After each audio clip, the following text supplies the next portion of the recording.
SLBC Srisailam left bank canal project టన్నెల్లో జరిగిన ప్రమాదం కారణంగా ఇప్పుడు ఈ ప్రాజెక్ట్ గురించే అందరూ చర్చించుకుంటున్నారు. అసలు ఏంటి ఈ ప్రాజెక్ట్? గత 20 సంవత్సరాలుగా ఎందుకు ఇది నిర్మాణంలోనే ఉండిపోయింది? ఈ ప్రాజెక్టులో ఉన్న లోపాలేంటి అనే విషయాలపై చర్చలు జరుగుతున్నాయి. పదండి ఆ వివరాలేంటో మనం ఈ వీడియోలో క్లుప్తంగా తెలుసుకుందాం.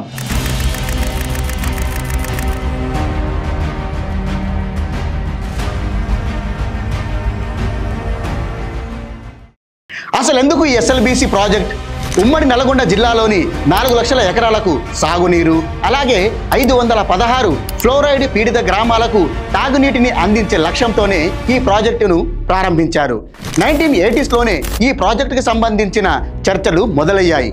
ఆ తర్వాత 1982లో అప్పటి ప్రభుత్వం ఈ ప్రాజెక్టుకి గ్రీన్ సిగ్నల్ ఇస్తూ జీవో కూడా జారీ చేసింది. కానీ పనులు మాత్రం ప్రారంభం అవ్వలేదు. కట్ చేస్తే 2005లో ఈ ఎస్ఎల్బిసి ప్రాజెక్ట్ మళ్ళీ తెర మీదకు వచ్చింది. అప్పటి ఉమ్మడి ఆంధ్రప్రదేశ్ ముఖ్యమంత్రి వైఎస్ రాజశేఖర రెడ్డి దీనిని ప్రతిష్టాత్మకంగా తీసుకొని ఈ ప్రాజెక్టును తిరిగి ప్రారంభించారు. దాదాపు 2000 కోట్ల అంచనాతో 2007లో ఈ ప్రాజెక్టు పనులు ప్రారంభమయ్యాయి. 4 సంవత్సరాలలోనే దీనిని పూర్తి చేసేలాగా అప్పట్లో డెడ్ లైన్ కూడా పెట్టుకున్నారు. తీరా చూస్తే ఇప్పటిదాకా అంటే 20 సంవత్సరాలు అవుతున్నప్పటికీ ఈ ప్రాజెక్ట్ ఇంకా పూర్తి కాలేదు. మరో 20 సంవత్సరాలు అయినా ఇది పూర్తి కాకపోవచ్చని నిపుణులు చెప్తున్నారు. అందుకు కారణాలేంటో ఈ వీడియోలో తెలుసుకుందాం.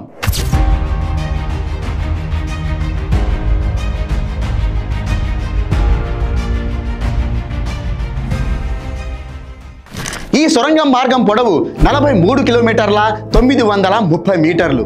ఇది చాలా పొడవైన సొరంగం కాబట్టి 2 వైపుల నుంచి టన్నెల్ బోరింగ్ మిషన్ అనే భారీ పరికరాలతో తవ్వుకుంటూ వచ్చారు.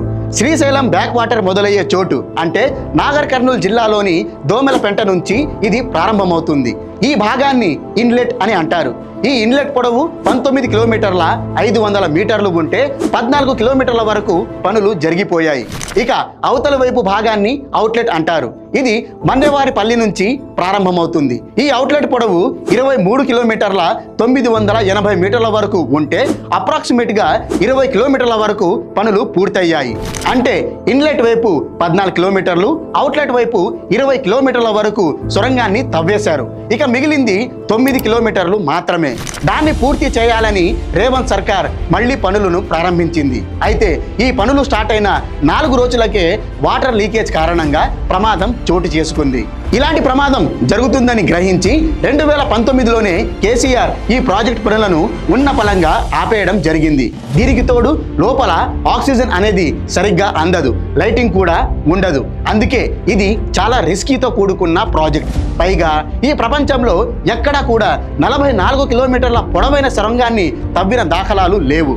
ఇంకో విషయం ఏమిటంటే ఈ ప్రాజెక్టుకి ఉపయోగిస్తున్న టెక్నాలజీ కూడా 1980స్కి చెందింది.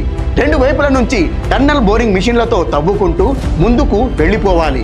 ఇలా తవ్వుకుంటూ వెళ్తూనే నిర్మాణ పనులు కూడా కొనసాగుతుంటాయి. కాబట్టి ఏదైనా ప్రమాదం జరిగినా వెనక్కి తీసుకొచ్చే ఆస్కారం లేదు. ఎప్పుడైతే 2 మిషన్లు తవ్వుకుంటూ వెళ్తూ ఒక పాయింట్ వద్ద కలుస్తాయో అక్కడే వీటిని పాతి పెట్టేలాగా ప్లాన్ చేశారు. అంటే ఈ మిషన్లతోనే పక్కన తవ్వకాలు చేపట్టి ఆ మిషన్లను అక్కడే వదిలేయడం జరుగుతుంది. అంతే తప్ప బయటకు తీసుకొచ్చే ఛాన్స్ లేదు.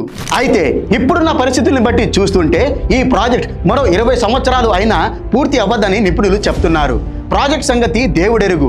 ప్రస్తుతం జరుగుతున్న రెస్క్యూ ఆపరేషన్ పూర్తవ్వడానికే ఏడాదికి పైగా సమయం పడుతుందని చెప్తున్నారు. ఈ ప్రమాదం జరిగినప్పుడు 2000 టన్నుల బరువైన టన్నెల్ మెషిన్ ఏకంగా 90 మీటర్ల వరకు వెనక్కు జరిగిందని అధికారులు చెప్తున్నారు. 2 ఫ్లోర్లు ఉండే ఈ పరికరం మొదటి ఫ్లోర్ పూర్తిగా ధ్వంసం అయ్యిందని కూడా తెలుస్తోంది. దీన్ని బట్టి ఎంత తీవ్రమైన ప్రమాదం జరిగిందో మీరే అర్థం చేసుకోండి.